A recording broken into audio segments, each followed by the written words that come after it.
This is Jets at Noon with Cameron Poitras and Jim Toth on 680 CJOB. Whoa. We're sitting on top right now. Okay, so I don't know if there's a measuring stick. We don't measure that way. We go about how we play hockey, how we go against each and every opponent. We lost 3 games. Just at the end of the day, you know, those happen. They're a really good team. They, they're in a tight division themselves, so it is what it is. Whoa, Jim Toth. Whoa. From Scott Arniel. 4-1 loss last night to the LA Kings. A late one, 9:30 local time puck drop. It's like, don't say it's a measuring stick game.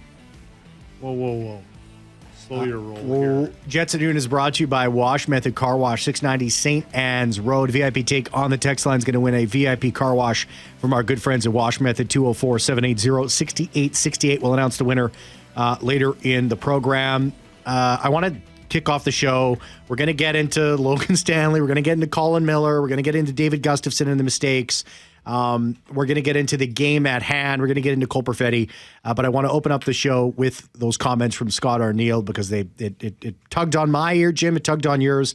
But before we get into it, and before I give you my thoughts, and Jim, you give your thoughts, I'm going to play Cole Perfetti's comments as well to that exact same question. Here was Perfetti about measuring stick game. I don't know about a measuring stick because I think we know where we stand. I think we're pretty confident in our group. I don't know about a measuring stick, but I know it's definitely, they're a playoff team. They're a high quality team, and we wanted to, play good against them. I mean, you're not going to win every game. That's the reality. And again, they play great at home, so kudos to them. But I don't know about a measuring stick. Like I said, we know where we stand. We know where we're at, and we're top of the league, so we're there for a reason. And just didn't have it tonight. Okay, you hear Scott Arniel going, whoa. Listen, we are who we are. This isn't no measuring stick game for us. We're still number one. That's who we are in the Central Division. In first place. Regardless of what's going on, Dallas is still 4 points back with a game in hand. They do not have our spot. And then you hear Cole Perfetti say something very similar. Jim, what's your initial reaction? Well, my first reaction was it stood out to me. So I'm listening to the post-game show well past my bedtime last night, just waiting for Scott Arniel's comments. Mine too. And I said this on Sunday when I was live at the game on the post-game, that when it was 0-0 in the first period or even 1-0, Scott Arniel looked like his team was down 4-0. Like he was not seeing stuff that he wanted to see. And then last night, it looked the same, right? And so to me, I take two folds of this. It's go time. It's April, and we're going to instill some confidence in ourselves and make sure that we're ready to go, and then I'm going to push back on this.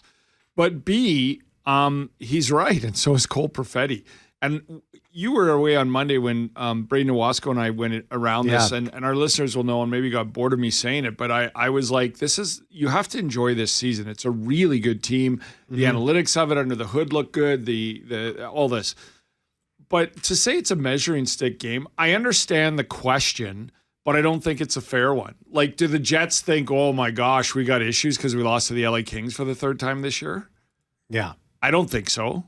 I don't. I don't question anything about this team 70-some games into the season that they're not a legitimate Stanley Cup contender. And then watching the game, there was turnovers. It was constant turnovers that ended up in the back of the net, and the team couldn't find a way to score, especially on the power play.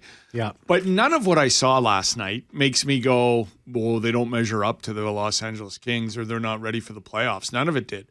So it was interesting, right? The only other time Scott Arniel hasn't been very humble about this year's team's success was around Christmas time when he mentioned, or November when the record was set and all that he mentioned, it was around January. I don't think we're getting the respect around the league. I remember that. And you and I talked about that, and I said, I understand what Scott's saying because players and coaches go in every year, and this is this year, and it's a new year, and everything's fresh. But fans remember, right? And you and I had a long discussion about, I get what Scott Arniel's saying, but respect is earned in the playoffs when you're the Winnipeg Jets. Mm-hmm. You can do whatever you want. You can put up as many goals. You can have the best goalie in the world. You can win the President's Trophy by 40 points if you want. And in this city, in this province, respect will come. And maybe around the National Hockey League, too, as to what Scott was addressing, is playoff success. So back then, like, I get what Scott was saying. They did deserve more respect than they were getting around the league. But most people think, well, you've done regular season before. Then last night I heard that, and it made me sit up a bit. Like I was probably on my way to sleep waiting for these quotes so I didn't have to listen to them in the morning. And I heard the whoa, whoa, whoa. We're still in first place. It kept me awake to listen to Cole Perfetti on the postgame show. And when I heard that, I'm like, good. This team needs to believe in itself. More than anything, this team needs to understand who they are, what they are, and 1 or 2 or 5 games isn't going to change that. Mm-hmm. They know what makes them good. They know how they have to play to be good. And I didn't mind the pushback on that. Yeah. The turnovers yesterday. Colin Miller. I mean, what do you? Let's go through. We'll leave Logan Stanley's. No, let's start with Logan. Okay, we'll start with Logan. Let's just get out of the way because that's what we want to. It was horrific. I have no idea what he was doing. I don't know when he got to the blue line why he didn't make a pass. If there wasn't a pass there, then he goes around the guy. Fair enough. Once you get to the blue line, you've got to get rid of that puck. You are not going to skate that into the offensive end. That is a huge, horrible mistake at a key time of the game when you were pushing back and only down by 1. It was a nice terrible. Now it was a nice play with a stick by Andrei Kuzmenko. There's no doubt about that. But I'm like you, Jim. I'm totally befuddled trying to figure out what he was trying to do. Was he going to take the puck over the blue line himself and there was drive a point the in net? Paul Coffey's career when he stopped trying to do that. He was eventually going to pass that puck.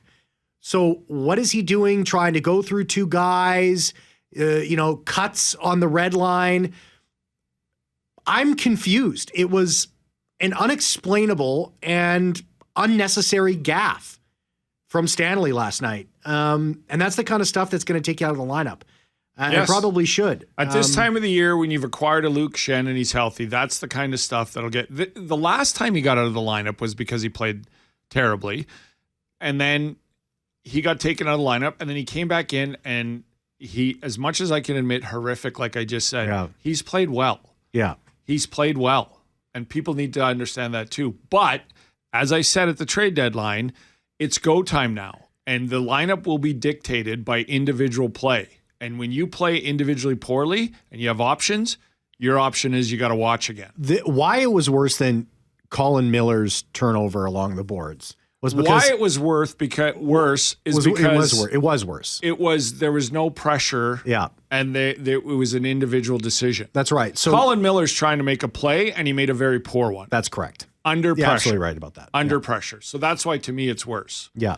But that being said, and hopefully that all of you on the text line got it out of your system. There you go. And I'm not defending it at all. I just said horrific, and it's a kind of play that gets you out of the lineup when you have healthy bodies. So I don't think Stanley will be in. If Luke Schenn is healthy, I do not believe Stanley will be in the lineup. And that being said, I know the Jets coaching staff likes to let people redeem themselves.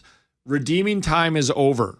It's go time. We need to finish first, and I don't think he gets redemption if Luke Schenn is healthy. That being said, every one of those goals ended up in the back of the net over horrific turnovers. Listen, there was... Not horrific, over turnovers. The Jets did not give up that much last night. They did not. There was less than 20 shots by both teams. Well, there was... Mitchell Clinton in the postgame show singled out there was 6 high-danger scoring chances Between the two of them. Between the two of them. Or, I mean, each.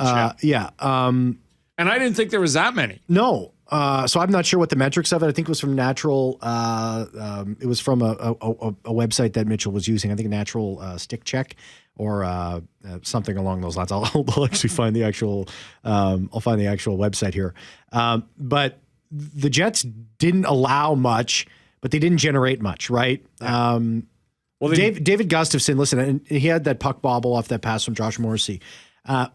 We talk about Pionk, Schenn, and Velarde out, right?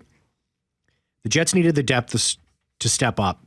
And last night, it was the guys that might not be playing otherwise. If those guys were in the lineup, they were the ones who made the key mistakes. And David Gustafsson is not a guy that goes out there and turns the puck over and makes mistakes like that. He really isn't.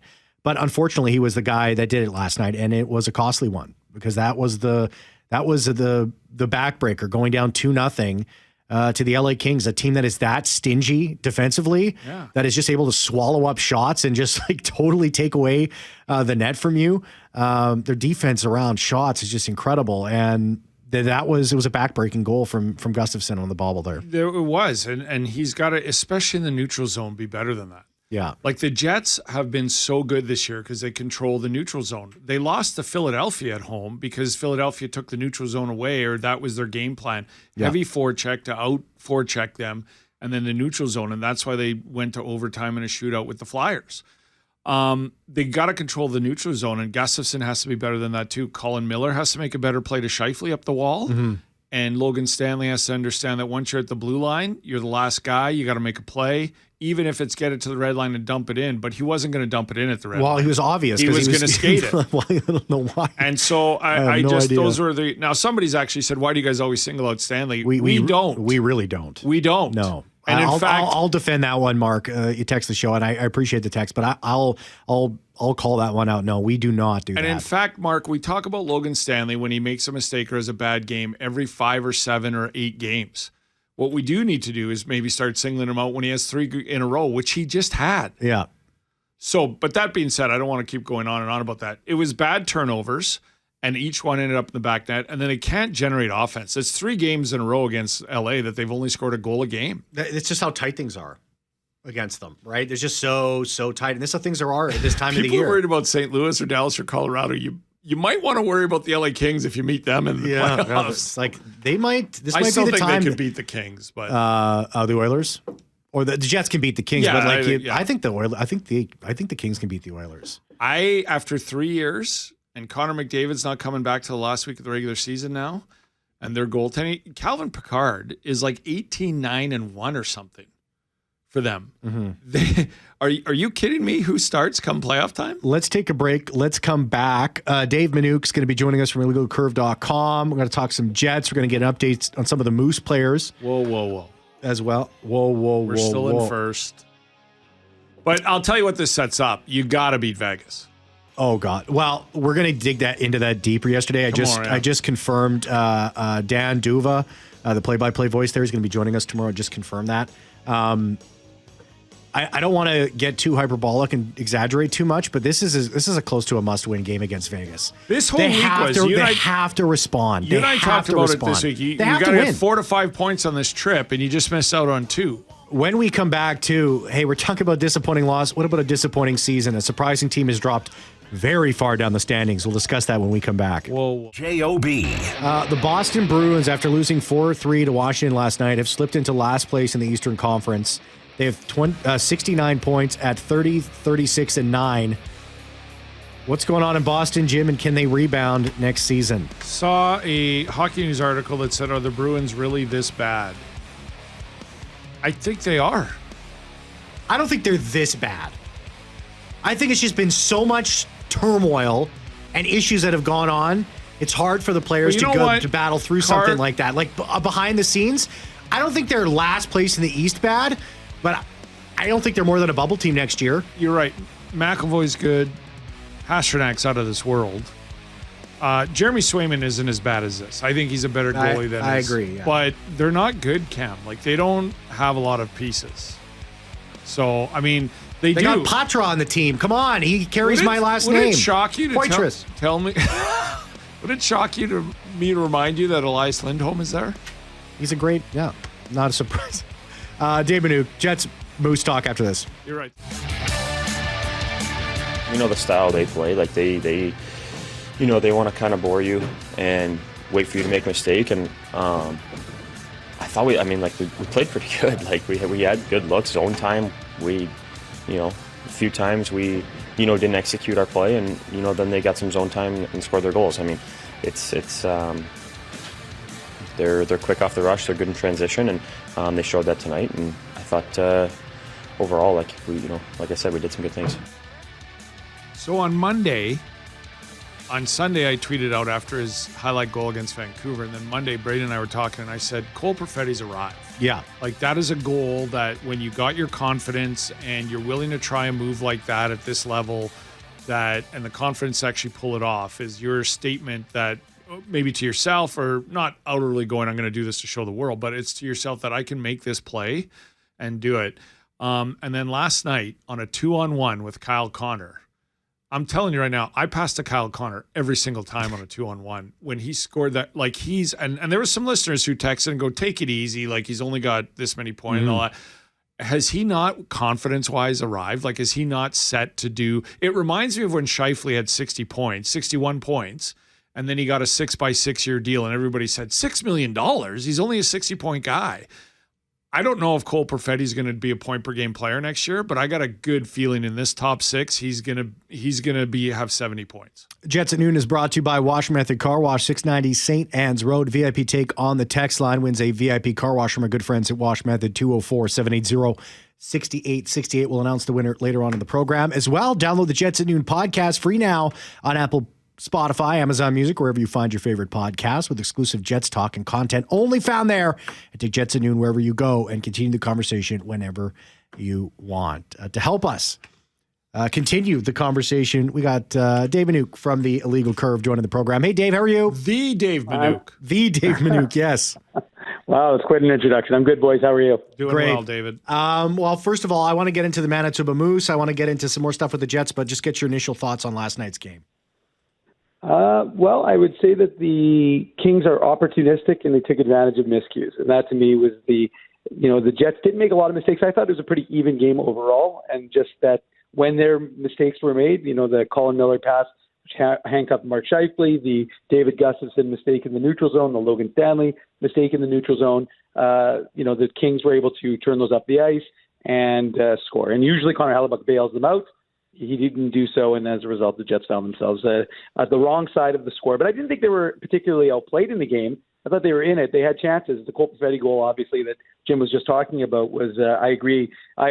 Jim, previously in his career, he's absolutely making that pass. And you're right. Since he scored that hat trick against Utah, it's like a totally different player. And it's something we talked about on our show just recently. And you can see it with Kevin Sawyer. You can just see it in his game. He's just elevating his game to that next level in his confidence. Something we saw him do in the AHL when he was with the Moose during that COVID year, during the All-Canadian season, where he got points, but it was all from the perimeter. And then, we talked about it with former head coach Pascal Vincent. He just it clicked for him, and he went to the middle of the ice. He went to the hard areas. He did that in the AHL, and now you're seeing him do that in the NHL. Yeah, and that naturalstattrick.com, it said this high danger scoring chances were 6-6. There wasn't a lot of offense out there. Yeah, and that's what some texters are worried about, Dave, is they're texting in going, once again, one glaring issue. Terry sent us in, said one glaring issue remains, the refusal to get in front of the net and scores in very close games. If you can't score goals in those tight games, defend better. That's my humble opinion from Terry. Yeah, they need to defend better and protect the puck and get to the net. It's tough against Vegas, though, because I don't find this team, Dave, as a team that doesn't get to the net. There are games when they don't. But predominantly, if you take a handful of games in the past week, we can talk about Iafallo going to the net, Morrissey scoring. We can talk about Mason Appleton's game winner on Sunday was going to the net against Vancouver. Yeah. It's a team that doesn't traditionally go to the net. It does have some issues against teams like LA, in my opinion, that don't let you get to the front of the net. Yeah, for sure. They defend so well, and we're going to see that on Thursday night against Vegas, another team who defends really well, who has probably the best defense in the Western Conference. So you're right, Jim. It is an area that they have to exploit. It's just this is the time of the year where you're more likely to score those greasy goals by being in front and suffering the consequences. And a guy like Nino Niederreiter, he also went to the front of the net, or he goes to the front of the net quite consistently, and obviously Adam Lowry as well. So it may not be an element of their game traditionally, but again, you have to be able to evolve and amend your game in order to have success. So that's what the Jets will have to do if they want to continue to succeed. Yeah, and all 4 goals that they scored against the Devils in the 4-0 game, those were all going to the net as well. What are your thoughts on left side D? You have Logan Stanley with the gaff yesterday, of Hayden Fleury, and you also have a guy that hasn't played since February 22nd and played 4 games in January, Ville Heinola. I don't think we're going to be seeing Heinola. But what are your thoughts on that third spot on the left side?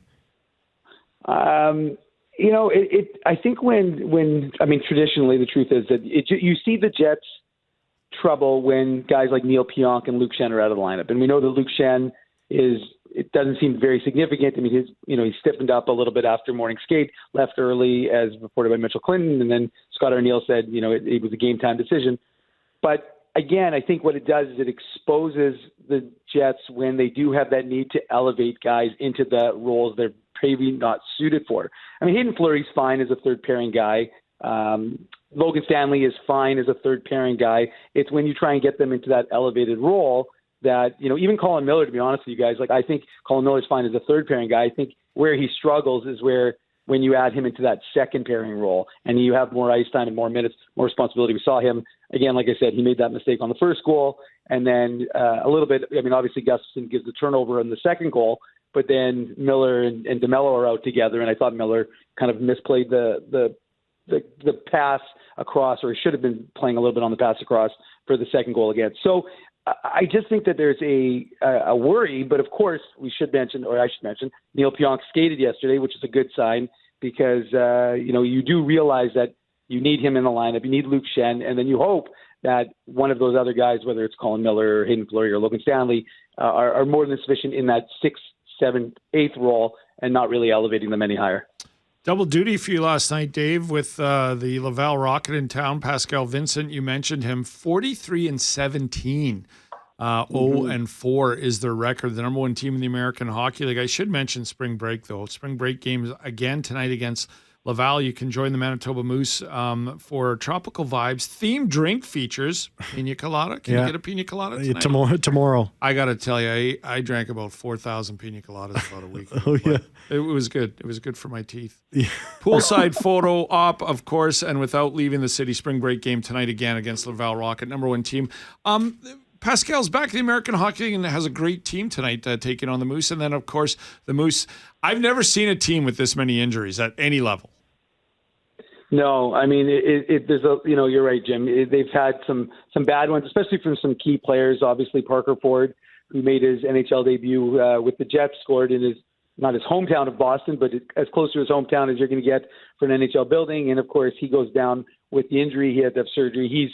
I talked to Mark Morrison. I got an update on Monday. And so Parker Ford is back on the ice, and he's expected to have his cast off soon. And the hope with him is that he'll be back and able to play. Probably, I'm guessing they either hope the last 2 games at the homestand or maybe their last 2 games on the road, I believe in Iowa.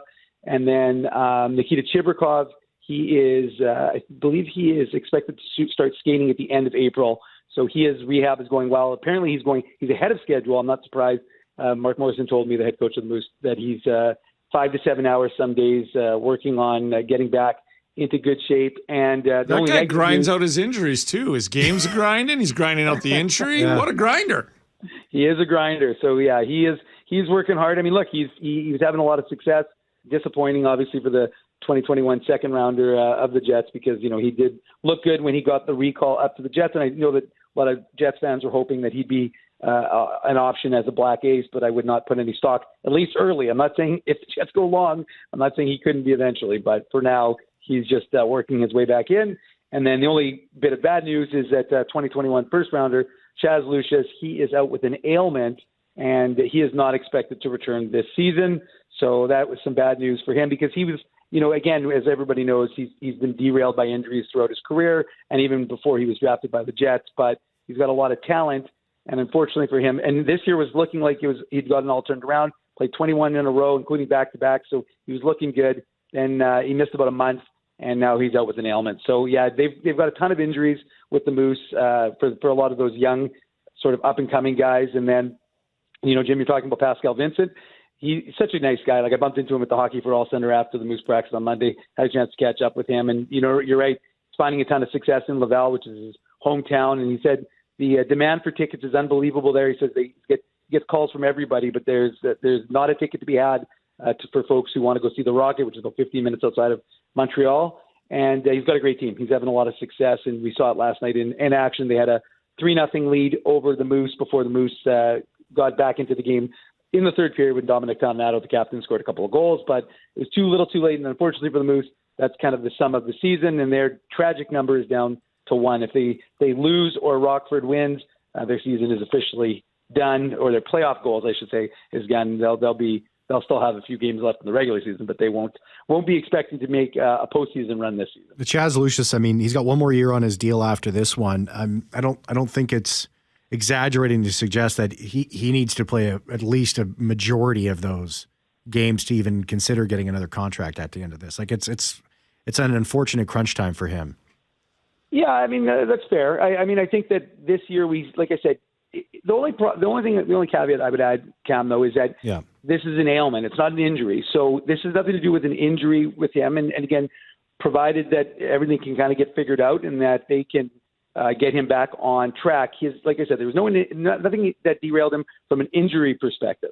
It was really just he was on kind of a path with the team to play a certain number of games, and then again he looked like he was good, but now he's dealing with this. So again, if they can get this resolved, then perhaps he'll be ready to go next year, and again a big part of the puzzle for the Manitoba Moose. Do you think the Jets are higher on Cheeberkoff than they are with Lambert right now? Very different games, to me, at least. Like Cheeberkoff, as everybody knows, as Jim just said, is a feisty guy, and he's got more of a sandpaper element to his game. Lambert is not that. And Lambert, again, worth noting to the listeners, is that he's been moved from center to the wing, and it's very similar, as folks will recall, with Jack Roslovic, who many years ago was the center with the Manitoba Moose for a number of games, as Lambert was like all of last year. And then all of a sudden the organization decided to move him to the wing.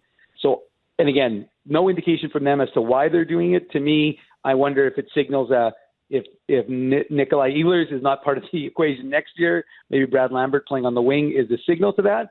Or it could just simply be that they don't think he's a center and they want him more on the wing. But they are very similar. So I wouldn't say that they're particularly higher on one than the other because they're very different players. But to me, like Cheeberkoff can score and he can play up and down the lineup, whereas Lambert, to me, I think needs to play more of a top six role.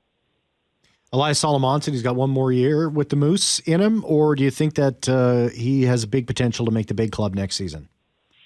Well, I mean, it's a question because, again, it's kind of remember when they brought in Nate Schmidt and Brendan Dillon, and you kind of worried that, are they going to clog up the guys in the pipeline, the Sandbergs, the Heinolas, and how that's going to impact things, and obviously the Kovaceviches and the Chisholms, and we saw what happened with the latter two. But to me, Salomonson's a really interesting case. I call him like the right shot Dylan Sandberg. I really like his game. He's got more bite. I'd say he's actually a more kind of aggressive player than Dylan Sandberg is, but he's a really nice player. I mean, obviously he dealt with a substantial injury this season, which was unfortunate for him, but he still managed to play 46 games. He has 5 goals, 19 assists, really good on the power play, has really good vision. And like I said, he's pretty good defensively. Made a real nice move in yesterday's game, kind of did the old Frank Costanza, stop short, had the Laval player cruise past him and still managed to get a puck on net. So he's a really good player, developing. Obviously, it's just his first year here in North America, but he's been in a season that hasn't been particularly bright for the Manitoba Moose. He's been very much a bright spot. The Illegal Curves, Dave Minuk, Dave, thanks so much. Appreciate it. Thanks, guys. Appreciate you having me on. Thanks, no Dave. problem. Our pleasure. Yeah. Always a pleasure. Great Take stuff. care. Yeah. Double duty last night for him. Yeah, 204-780-6868. He was probably thankful that game didn't start till 9:30. So he could wrap up the Moose game and then, get right into the Jets. But always a great guy. Sandwich and get going again. Yeah, that's all you need. Just a quick sandwich. Great insight there too. Such a tough season for the Moose. Like I literally, Cam, have not. I was on with Dave about 2 weeks ago on Illegal Curve, and Daniel Fink joined, and I was taken aback by the number of injuries that. I mean, we follow the Moose, right? But I don't delve into it that heavily week to week. Yeah, I just could not believe the amount of injuries they've had. Yeah. They literally have players on PTOs that they're just like, we need a body. Yeah, that's the way it's gone for them so far this year. And one more loss. I mean, it's been a pipe dream for the last little bit in terms of playoff hopes. They got off to a real rough start to start the year, and they couldn't find it. And they started to play better coming out of the break, coming out of Christmas. They really started to find their legs a little bit, but they just couldn't rack up consecutive wins. That was the thing, is they'd win a big game and they'd follow it up with a loss. Win a big game and they just couldn't win those 2-game series. And the injuries play part. But the great part about those PTOs, like I said, they need a warm body, is guys get a chance, right? Like, and it's fun to watch that at the AHL levels. Guys that come in, get a PTO, and if they can impress and Jim, I have force their career. Let's take a break. I have some must-hear articulate comments from 2 up-and-comers in this league. And you have to hear what they had to say because it's articulate. And they're talking about a former part-time Jet. I'll tell you what I'm talking about after this. You got a part-time gig in the show? With Cameron Poitras and Jim Toth on 680 CJOB. Well, our winning text, the VIP text for Wash Method Car Wash, 690 St. Anne's Road, the most Wash romantic Method. place on the prairies, 204-780-6868. The texter, Larry, says, hi, what do you guys think about changing the lineup? Second line, 7, 21, and 27. So I follow Cole Perfetti in the middle with Nikolai Ehlers. We're playing good and scoring. Third line, we've heard all year, second best third line in the NHL. Why is the coaching change late? Why is the coach changing this late in the season? What do you think? I wouldn't change center positions now. And I mean, I get it, right? You lost to LA, but I'm not changing anything about this team. Yeah. Let's look. Listen, we're going to look towards tomorrow. We're going to talk all about the game against Vegas, which is a real big one. Macklin celebrate. Thanks for the text, Larry. And you won yourself a free car wash from the most romantic place in the world. I'm even going to say the world. A Wash Method Romance. on 690 St. Anne's Road. We just gave you romance, Larry. You're welcome. Macklin Celebrini and Will Smith got on the line with Tyler Toffoli yesterday, and they put out some very articulate comments from very makes sense with this up-and-coming generation. Celebrini, who's 18, said, playing with Tyler Toffoli, it's going to be good. I'm excited. 5 minutes later, they asked Will Smith about playing with Tyler Toffoli. Will Smith said, I'm excited. It's going to be good. You know what I'm excited about tomorrow's show? I get to work with you. I'm excited. It's going to be good. You know what? Working with Jim Toth and Jeffrey Forche. Forts especially. Every day. You know what? It's going to be good. I'm excited. You know what I'm excited for about tomorrow? Working with you, Jeffrey Forche. It's going to be good. It's always a pleasure working with you two. You know what? And now if it's not good, you're going to hear about it. But I think it's going to be good. Looking towards tomorrow's game against Vegas for the Winnipeg Jets, I'm excited. It's going to be good. It's going to be good. Time. Yeah. Jim Toth to take you all the way till 2 o'clock. Thank you very And much, it's going to be exciting. It's going to be good. Thank you very much, Jeffrey Forche, for producing the show. Jim Toth, take you all the way to 2 o'clock. See ya.